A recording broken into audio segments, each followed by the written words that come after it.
Hi, I'm Willie. Welcome to my channel. Thank you for being here. I appreciate each and every one of you. And in this video, I'm going to touch on something that I don't. It shouldn't be controversial, but I think people are going to have strong opinions about this.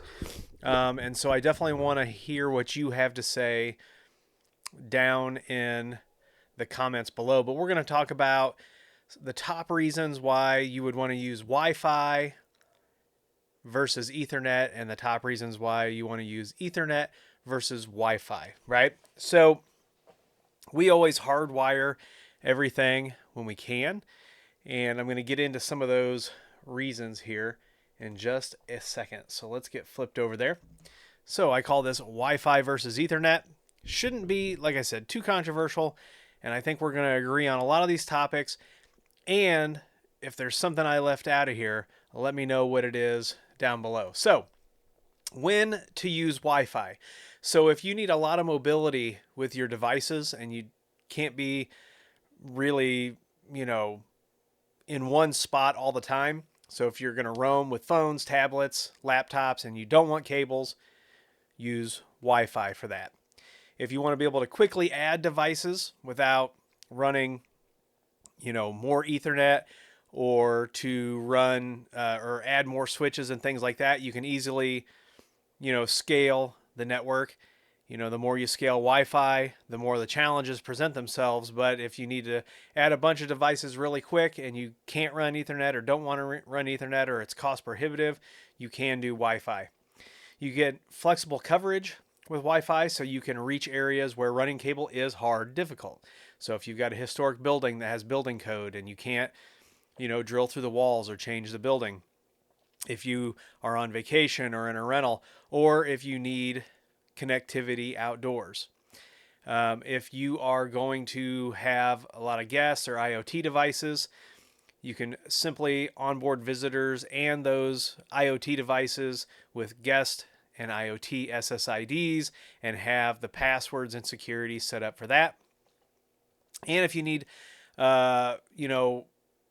multiple, if you need to cover a larger area, like your whole house or an office without, major wiring, you can have multiple access points, or you can mesh those.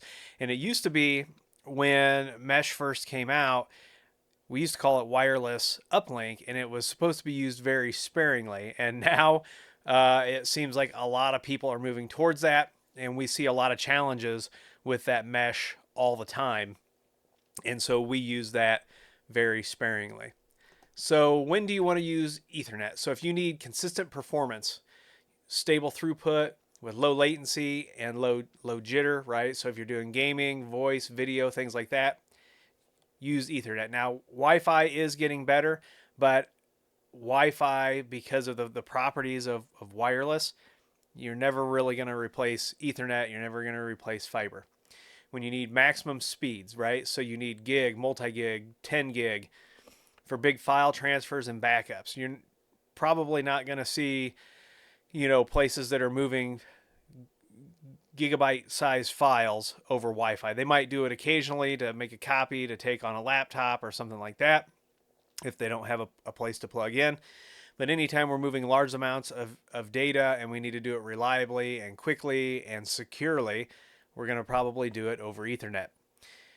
Speaking of reliability, Ethernet cable is, if it's done properly, can be immune or more immune to RF interference, walls, your neighbors, right? You have less interference. I'm not saying that Ethernet doesn't have interference. I'm saying there's way less interference than when using Wi-Fi. Back to the security aspect. Traffic isn't broadcast over the air, so it is a little harder to snoop. It's not impossible to snoop on Ethernet. We've talked about that here before, and we've shown you how to build an Ethernet tap and how to use it and all those things. But it's much easier to capture wireless than it is Ethernet. And predictable capacity, right? So you have a dedicated link per device. If you have a switch, and let's say you have a 28 or a 24 port switch, and it's got 48 gigabits of throughput, that's because you get dedicated 1 gigabit upload and download per machine. So you get a dedicated link per device, you're not using the shared Wi-Fi airtime medium, right? So the way that they communicate a little bit different. So let me know what you think down below. We typically try to hardwire everything that we can, especially when it comes to voice, or we have very specific protocols. And when I say protocols, I mean, very specific requirements for the equipment and how it's configured when we're doing voice and things like that. You see a lot of sensors, alarm systems, things like that are using Wi-Fi because you can spread it out. You don't have to have drops.